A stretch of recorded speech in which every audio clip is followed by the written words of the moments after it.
नमस्कार दोस्तों, मेरा नाम अभय कुमार है। जुड़ चुके मेरे साथ मेरे YouTube चैनल जिसका नाम है अभय क्लासेस। आज हम बात करेंगे 11th क्लास का लेसन 2। काफ़ी इंपॉर्टेंट है, एग्ज़ाम के पर्पज़ से काफ़ी महत्वपूर्ण लेसन है। यहाँ से क्वेश्चन हमेशा पूछे जाते हैं, सदाबहार क्वेश्चंस। यहाँ से मान के चलो कि क्वेश्चंस ऐसे हैं, ऐसे टॉपिक्स हैं जो क्वेश्चंस के फॉर्मेट में हमेशा पूछे ही जाएंगे। कुछ तो टॉपिक्स ऐसे हैं जो एग्जामिनर के बहुत ही ज़्यादा फेवरेट हैं, जिनमें से एक जो आपके सामने हेडिंग दिख रही है वही अपने आप में एक क्वेश्चन है, यानी मौलिक अधिकार और नीति निर्देशक सिद्धांत। इनके बीच में आपको पढ़ना है अंतर। क्या बच्चे? अंतर पढ़ना है। तो ये आपको ध्यान रखना है कि ये लेसन काफ़ी इंपॉर्टेंट है और इस लेसन के अंदर जो ये टॉपिक है मौलिक अधिकार और नीति निर्देशक सिद्धांत, ये काफ़ी ज़्यादा महत्वपूर्ण है। तो हमें पता है कि एग्ज़ाम पास में आने वाले हैं, तो ऐसे पॉइंट्स को हमें उठाना है जो एग्ज़ाम के पॉइंट, ऐसे क्वेश्चंस को उठाने हैं जो एग्ज़ाम में हमें काफ़ी ज़्यादा मदद करें। और यही मेरी कोशिश है। और जितने भी मेरे क्या कहते हैं लेक्चर हैं इस वीडियो के अंदर, इस यूट्यूब वीडियो लेक्चर के अंदर, यूट्यूब चैनल के अंदर, वहाँ पे प्लेलिस्ट पे जा सकते हो। 11th क्लास के मैंने कुछ और भी वीडियो बनाई हुई है, आप चाहो तो उन्हें भी देख सकते हो। आज हम इस टॉपिक पे बात करेंगे जिसका नाम है भारतीय संविधान के अंदर मौलिक अधिकार और नीति निर्देशक सिद्धांत। ये कहना क्या चाह रहा है इसके अंदर? इसमें ये बताने की कोशिश कर रहा है कि भारतीय संविधान के अंदर जो है, जो मौलिक अधिकार है और जो नीति निर्देशक सिद्धांत है, मौलिक अधिकार और नीति निर्देशक सिद्धांत, इनके बीच में अंतर पूछ रहा है। यहाँ पे क्या पूछ रहा है बेटा? अंतर पूछ रहा है। यहाँ पे इन अंतरों के बारे में हम जानेंगे कि किस प्रकार से मौलिक अधिकार नीति निर्देशक सिद्धांतों से अलग है। इनकी प्रकृति के बारे में, इसकी प्रकृति यानी इसका नेचर क्या है मौलिक अधिकार का, ये समझने की कोशिश करेंगे और ये जानने की कोशिश करेंगे कि नीति निर्देशक सिद्धांत किस प्रकार से मौलिक अधिकारों से अलग है। और यहीं पे आपका ये क्वेश्चन जो है सॉल्व हो जाएगा।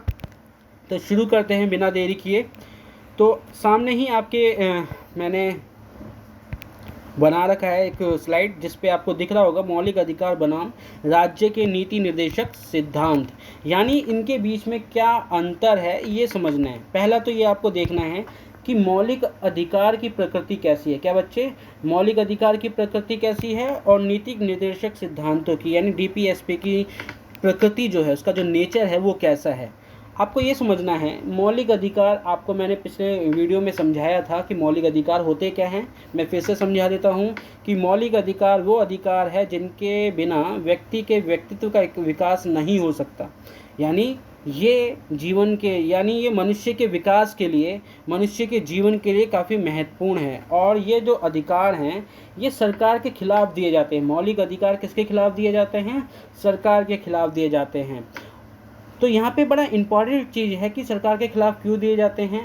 सरकार चाहती है कि वो व्यक्ति के अधिकारों के ऊपर कब्जा जमा ले, परंतु भारतीय संविधान निर्माताओं ने बहुत ही दूर की सोची थी और कुछ इस तरह से संविधान को लिखा था जिसमें जब मौलिक अधिकारों की बात आती है कि ऐसे संविधान जो मौलिक हैं, ऐसे अधिकार जो मौलिक है, उन्हें सरकार भी नहीं छीन सकती, क्योंकि सरकार चाहती है कि वो अपने अधिकार क्षेत्र बढ़ाए, अपनी शक्ति बढ़ाए। तो ऐसे में वो व्यक्ति के अधिकार क्षेत्र पे हनन कर सकती है या नुकसान पहुंचा सकती है। तो यहाँ पर यही चीज़ समझनी है कि मौलिक अधिकार जो होते हैं काफ़ी इंपॉर्टेंट होते हैं और ये सरकार के खिलाफ भी दिए जाते हैं, ये ध्यान रखना है आपको। तो दूसरी तरफ अगर हम देखते हैं कि नीति निर्देशक सिद्धांत क्या हैं, तो नीति निर्देशक सिद्धांत एक तरह से आप कह सकते हो समाज के लिए दिए जाते हैं। जहां दूसरी तरफ अगर हम देखते हैं मौलिक अधिकारों के बारे में, मौलिक अधिकार व्यक्तियों को दिए जाते हैं, तो नीति निर्देशक सिद्धांत समाज के लिए दिए जाते हैं। तो आगे ना जाते हुए थोड़ा यहीं से शुरू करते हैं कि ये क्या बोल रहा है कि नकारात्मक और सकारात्मक, यानी मौलिक अधिकार नकारात्मक होते हैं और नीति निर्देशक सिद्धांत कैसे होते हैं? सकारात्मक होते हैं। यह राज्य को कुछ कार्य करने से रोकते हैं। क्या करते हैं बच्चे? कुछ कार्य करने से रोकते हैं। राज्य का मतलब होता है सरकार, कार्यपालिका। और सरकार यानी चाहती है कि वो व्यक्ति के अधिकार क्षेत्र में, अधिकार क्षेत्र का मतलब मौलिक अधिकार में हस्तक्षेप करे। किस में हस्तक्षेप करे बच्चे? मौलिक अधिकारों में हस्तक्षेप करे, मौलिक अधिकार छीन ले।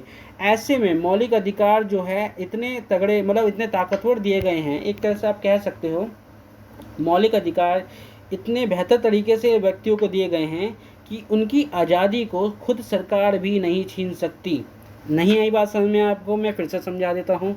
मौलिक अधिकार सरकार के खिलाफ दिए जाते हैं और इन मौलिक अधिकार को सरकार भी छीन नहीं सकती है। तो आपको इस तरह से समझना है।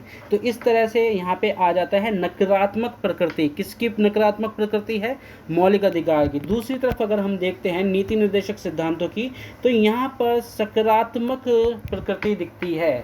किसकी प्रकृति दिखती है? यहाँ पे डीपीएसपी की कह सकते हैं, यानी डायरेक्टिव प्रिंसिपल स्टेट पॉलिसी, जिसे नीति निर्देशक सिद्धांत कहा जाता है।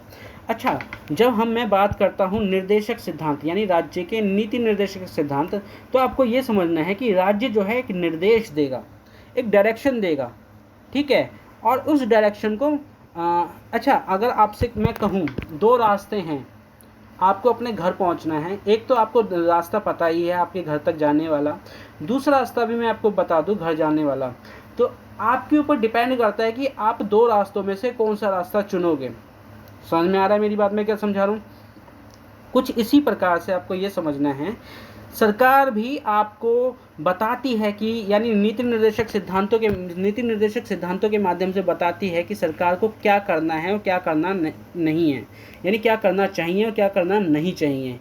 तो यहाँ पे चाहिए पे ज़्यादा जोर दिया जाता है, ठीक है। सकारात्मक है इसलिए क्योंकि यहाँ पे कोई कानूनी कार्रवाई नहीं की जा सकती, यहाँ पे किसी भी प्रकार का दबाव नहीं है, इसलिए सकारात्मक प्रकृति रखता है नीति निर्देशक सिद्धांत। यह राज्य को समाज के कल्याण के लिए सक्रिय रूप से कार्य करने का निर्देश देते हैं। यानी क्या बोल रहा है यहाँ पे? यह राज्य को क्या बोलता है? कल्याण के लिए सक्रिय रूप से कार्य करने का निर्देश देता है। समाज को कल्याणकारी काम करने के लिए निर्देश देता है, एक तरह से डायरेक्शन देता है, दिशा देता है। कौन देता है? नीति निर्देशक सिद्धांत। अच्छा, ये राज्य के ऊपर है कि इसे लागू करे या ना करे। जैसे सरकार गरीबों की मदद करना चाहिए, सरकार को गरीबों की मदद करना चाहिए। अच्छा, जब बात आएगी ना चाहिए, इस बात का ध्यान रखना, चाहिए ये काफ़ी इम्पॉर्टेंट है, ये वर्ड अपने आप में काफ़ी इम्पॉर्टेंट है। जहाँ शब्द आपको दिखे चाहिए, वो नीति निर्देशक सिद्धांतों पे डिपेंड करता है, वो नीति निर्देशक सिद्धांतों से संबंधित है। जहाँ पे चाहिए वर्ड आ जाएगा ना, तो यहाँ पे बाध्यता नहीं रहती, यहाँ पे कानूनी बाध्यता, यहाँ पे कोई कानूनी क्या कहते हैं न्यायपालिका प्रक्रिया से यहाँ पे कोई बाध्यता नहीं होती। यहाँ पे सरकार की इच्छा शक्ति पे निर्भर होता है, इच्छा पे निर्भर होता है कि वो गरीबों के लिए काम करे या ना करे। नहीं आई बात समझ में आपको? देखो, अगर हम देखते हैं कि कितनी सारी पॉलिसी सरकारें चलाती हैं, जैसे उज्ज्वल योजना हो गई, जनधन योजना हो गई, और भी किसानों के लिए बहुत तरह तरह की क्या कहते हैं कि योजनाएं चलती हैं।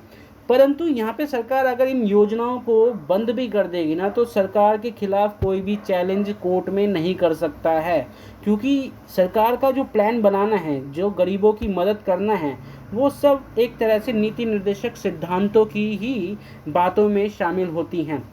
अगर सरकार इसे नहीं भी मानेगी, तो सरकार पे इसे मनवाने के लिए या इसे लागू करने के लिए कोई बाध्यता नहीं है। तो इस तरह से हम देखेंगे या समझने की कोशिश करेंगे कि नीति निर्देशक सिद्धांत जो हैं सकारात्मक हैं, इस पर किसी भी प्रकार की कानूनी प्रक्रिया या कानूनी दबाव या इसे लागू करने के कोई दबाव नहीं होता।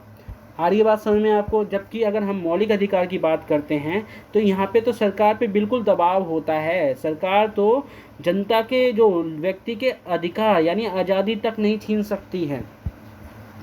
अगर सरकार जो है व्यक्ति की आज़ादी छीनेगी, तो यहाँ पर एक आर्टिकल एक्टिवेट हो जाता है, आर्टिकल 32, जिसे संविधान की आत्मा भी कहा जाता है।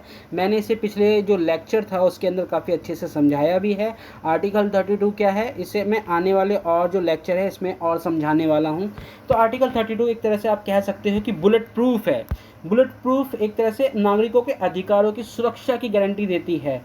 यहाँ पे आप इस तरह से समझ लो कि सरकार अगर व्यक्ति की आज़ादी छीनेगी, तो व्यक्ति सीधे कहाँ जा सकते हैं?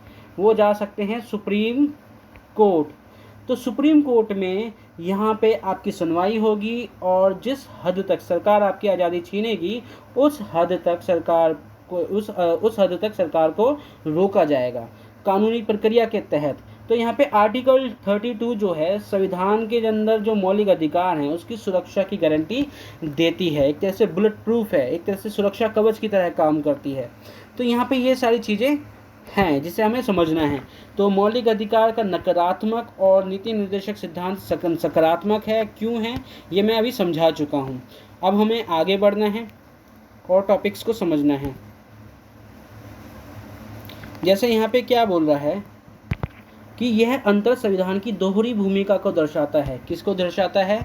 ये दर्शाता है, ये दिखाता है कि संविधान दो तरह से काम कर रहा है। एक तो मौलिक अधिकारों में वो चीज़ों को बाध्यतापूर्ण लागू करवाता है, जबकि नीति निर्देशक सिद्धांतों में वो एक तरह से छोड़ देता है, यानी वो राज्य के ऊपर छोड़ देता है कि उसे वो लागू करे या ना करे।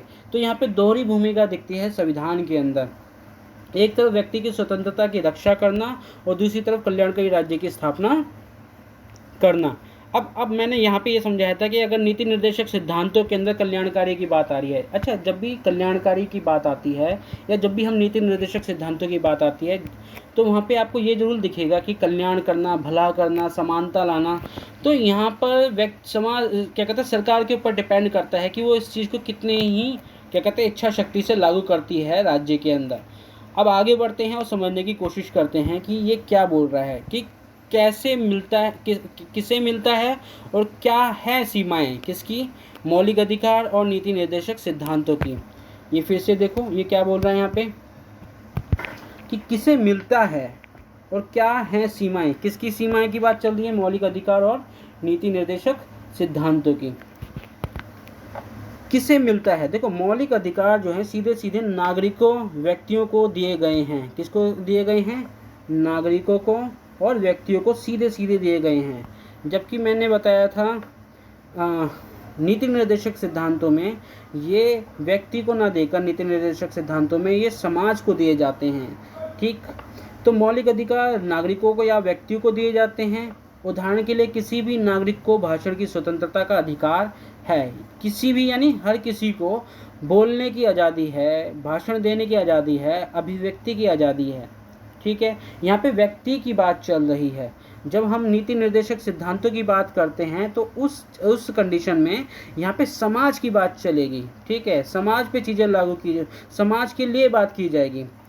नीति निर्देशक सिद्धांत राज्य को आदेश और दिशा निर्देश के रूप में दिए गए हैं, यानी ये बताएगा कि राज्य को क्या करना चाहिए। एक अच्छे राज्य को, अगर राज्य को अच्छा बनना है, एक आदर्श राज्य बनना है, एक कल्याणकारी राज्य बनना है तो राज्य को क्या करना चाहिए, तो उसको नीति निर्देशक सिद्धांतों को मानना चाहिए। जब मैं बोलता हूँ चाहिए या शब्द आ जाए चाहिए, तो आपको ये ध्यान रखना है ये शब्द है उसे माने या ना माने। जैसे मैं अगर बोलूँ कि सुबह 5 बजे उठना चाहिए तो शब्द आ गया चाहिए, तो ऐसे में ये उस पे छोड़ दिया जाता है कि वो उस चीज़ को माने ना माने। जैसे कि बच्चों पे छोड़ दिया जाता है कि 5 बजे उठना चाहिए, तो ये बच्चे पे छोड़ दिया जाता है कि बच्चा 5 बजे उठता है या नहीं उठता है, या 5 बजे उठ के पढ़ता है या 10 बजे सुबह के उठ के पढ़ता है, तो ये बच्चे के ऊपर छोड़ दिया जाता है। तो उसी प्रकार नीति निर्देशक सिद्धांत भी क्या बच्चे, नीति निर्देशक सिद्धांत भी राज्य पर छोड़ दिए जाते हैं कि भाई इसे आपको करना चाहिए। तो राज्य पे डिपेंड करता है कि उसे लागू करे या व्यवहार में लाए या ना लाए, उस पर किसी भी प्रकार की कानूनी बाध्यताएं नहीं हैं। नीति निर्देशक सिद्धांत राज्य को आदेश और दिशा निर्देश के रूप में दिए गए हैं कि भाई आदेश देगा या दिशा दिखाएगा कि उसे क्या करना चाहिए। उदाहरण के तौर पर राज्य को सभी बच्चों के लिए मुफ्त और अनिवार्य शिक्षा सुनिश्चित करनी चाहिए। देखो फिर से ये शब्द आ गया चाहिए। मैं कितना चीज़ों को सरल कर रहा हूँ, ये एक तरह से डिकोडिंग वर्ड है। आप इसको समझ सकते हो कि जहाँ पे नीति निर्देशक सिद्धांत की पहचान यही है कि जहाँ पे शब्द आ जाए चाहिए तो वहाँ पर छोड़ दिया जाता है सामने वाले पे कि उसे वो व्यवहार में लाना चाहता है या नहीं लाना चाहता है। तो ये इस तरह से समझ सकते हो कि नीति निर्देशक सिद्धांत में, जबकि अगर हम मौलिक अधिकार में बात करते हैं तो उसमें तो है, करना ही है, यहाँ पे अधिकार है, तो यहाँ पे ये है की बात कर रहा है तो यहाँ पे फोर्स की बात की जा रही है, यहाँ पे बाध्यता है, यहाँ पे कानूनी प्रक्रिया को पालन किया जाएगा। जबकि चाहिए पे यहाँ पे सिर्फ छोड़ दिया जाता है कि उस दिशा को, उस क्या कहते हैं निर्देश को राज्य मानेगा या नहीं मानेगा। अगर वो नहीं भी मानेगा तो उसके ऊपर कोई कानूनी प्रक्रिया या कानूनी कार्रवाई नहीं होगी। जबकि मौलिक अधिकार छीनती है सरकार तो उस पर कानूनी प्रक्रिया होगी ही होगी। समझ में आ रहा है आपको? मैं उम्मीद करता हूँ चीज़ें समझ में आ रही होंगी। तो अब इसकी सीमाएं क्या हैं, इसकी रिस्ट्रिक्शंस क्या हैं, ये देखते हैं।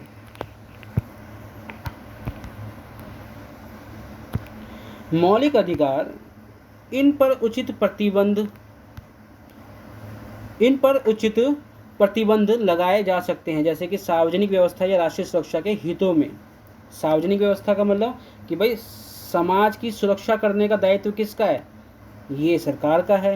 राष्ट्रीय यानी देश की अखंडता या सुरक्षा बनाए रखने का दायित्व किसका है, ये भी किसका दायित्व है, सरकार का है। तो यहाँ पे सरकार को करना ही करना होता है, यहाँ पे चाहिए जैसी कंडीशंस नहीं आती है। उदाहरण के तौर पे भाषण की स्वतंत्रता पर मानहानि या राष्ट्रीय सुरक्षा के आधार पर रोक लग सकती है। अब क्या है कि मान के चलो भाषण देने की स्वतंत्रता है, परंतु ऐसा भाषण जो देश की स्वतंत्रता को या देश की अखंडता को नुकसान पहुंचाता है या उसकी सुरक्षा को खतरा पहुंचाता है, उस पर राज्य सरकार या जो है रोक लगा सकती है। यानी देश के खिलाफ भड़काऊ भाषण नहीं दे सकते। आज़ादी तो है, परंतु वो आज़ादी एक दायरे में रहकर है, एक हद में रहकर है।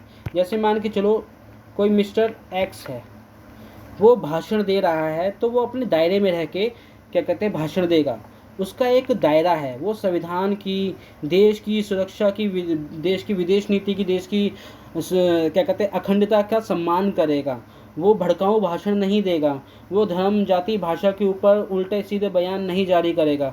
परंतु अगर वो अपने क्या कहते हैं दायरे को बढ़ाता है, देश के संविधान के खिलाफ बात करता है, तो ऐसे में उस व्यक्ति के ऊपर रिस्ट्रिक्शंस यानी उस पर प्रतिबंध लगाए जा सकते हैं। आई बात समझ में? यानी अगर व्यक्ति दायरे में रह के भाषण देता है तो उस पर किसी भी प्रकार का प्रतिबंध नहीं है। अगर उसके भाषण से देश की सुरक्षा, देश की अखंडता खतरे में आती है, तो ऐसे में उसके खिलाफ क्या कहते हैं कानूनी कार्रवाई की जा सकती है। तो मैं उम्मीद करता हूँ आपको चीज़ें समझ में आ रही होगी, मैं अच्छे से समझा भी रहूँगा। अगर नहीं समझ में आ रहा तो प्लीज़ आप बता सकते हो।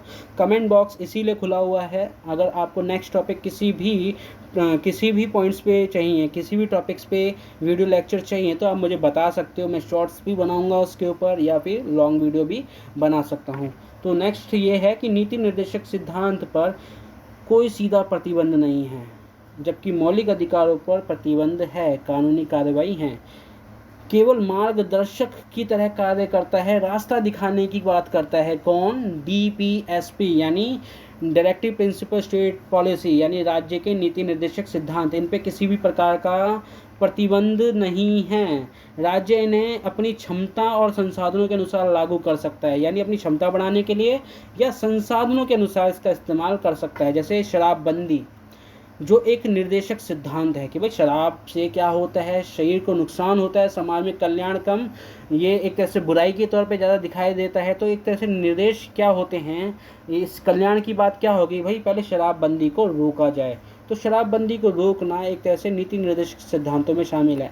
तो आप देखते हो कि कई राज्य ऐसे हैं जहाँ पे शराबबंदी है और कई राज्य ऐसे हैं जहाँ पे शराबबंदी नहीं है। परंतु अगर ये अधिकार मौलिक अधिकार में शामिल होता कि शराब बिकने पे प्रतिबंध होता, तो जाहिर सी बात है भारत के किसी भी राज्य में शराब नहीं बिक रही होती।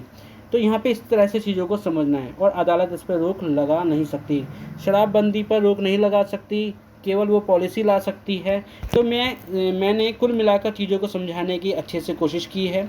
तो अब यहाँ पे और चीज़ों को देखते हैं, समझने की कोशिश करते हैं कि ये क्या बोल रहा है आगे, कि न्यायालय में लागू करने की क्षमता कि क्या चीज़ें लागू की जा सकती हैं और क्या नहीं।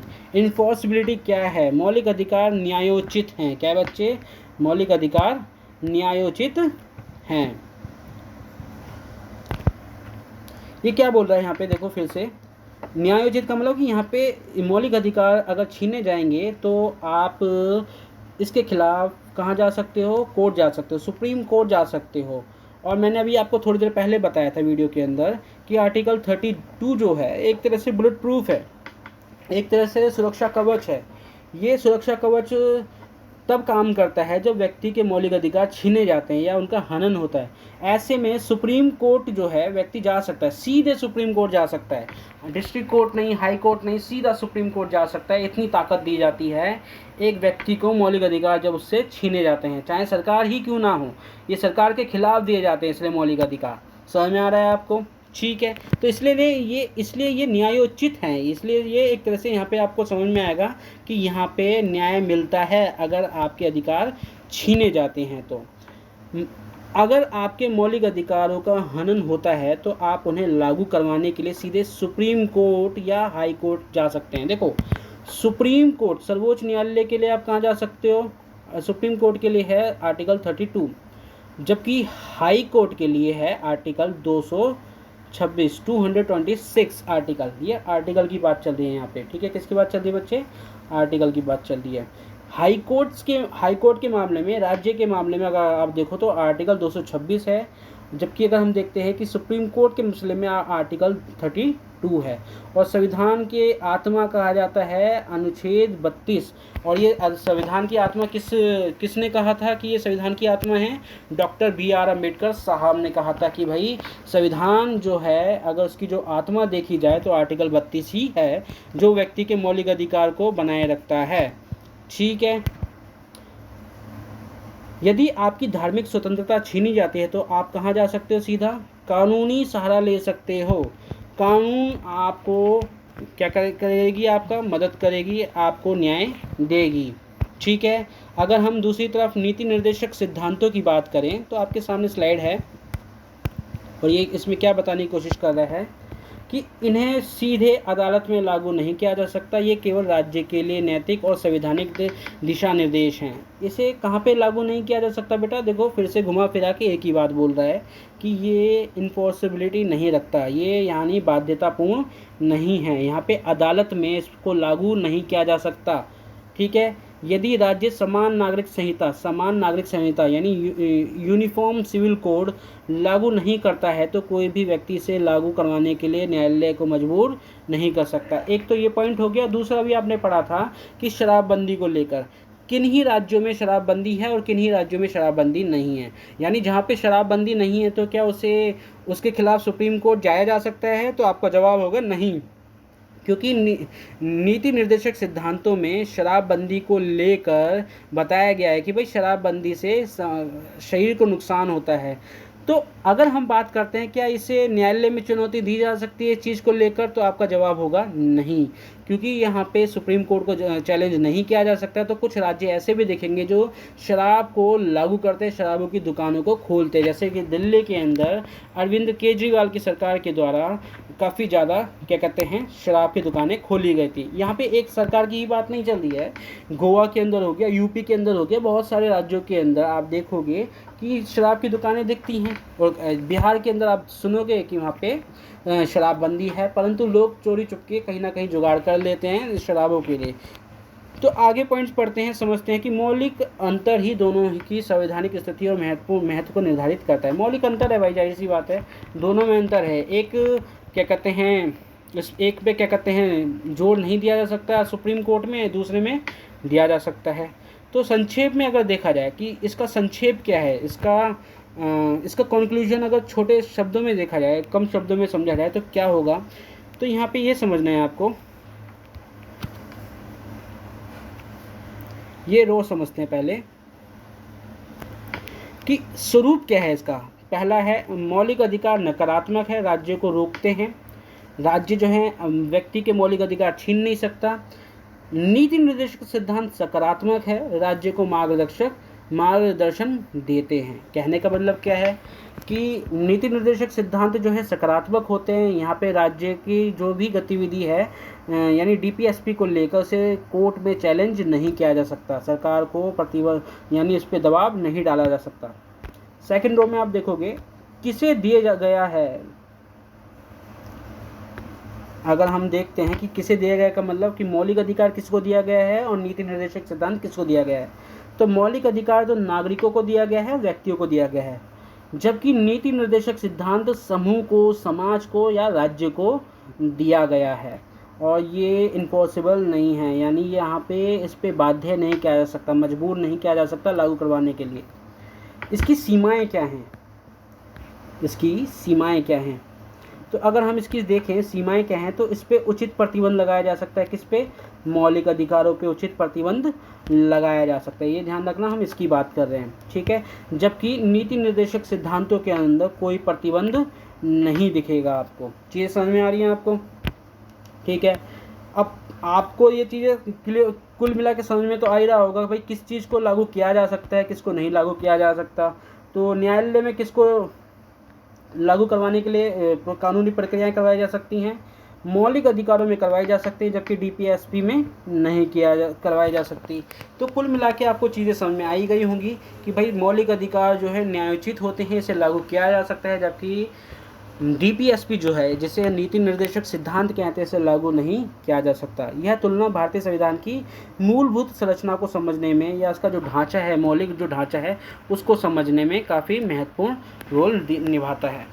तो ये मेरे बारे में जानकारी है अबाउट मी। अगर आप यहाँ तक आ गए हो तो प्लीज़ सब्सक्राइब कीजिए मेरे यूट्यूब चैनल को। देखने वाले थोड़ी संख्या आप देखोगे तो बहुत ही कम व्यूज़ आते हैं।